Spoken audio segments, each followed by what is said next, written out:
Jeg hedder Christoffer Lindhøj, født den 24.01.1994. Jeg er bak. Jeg startede med at spille bak, da jeg var omkring de 12 år, startede med at spille angriber. Jeg startede med at spille i Rungsted.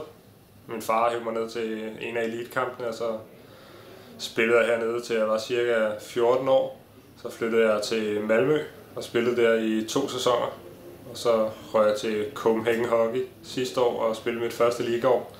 Og så nu er jeg tilbage her i Rungsted. Jeg har været på alle juniorlandshold igennem årene, startet på U16-landsholdet.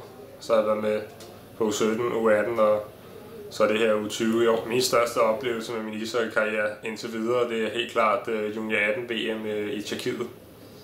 Det var en stor oplevelse at spille mod de helt store nationer. Min ambition med at spille i Rungsted, det er helt klart at få så meget spilletid som muligt og udvikle mig så meget som muligt og helt klart lære af nogle af de mere rutinerede spillere, som har spillet en del år i ligaen og kan lære fra sig. Og så gå ind og arbejde stenhårdt hver kamp og give mig 110%.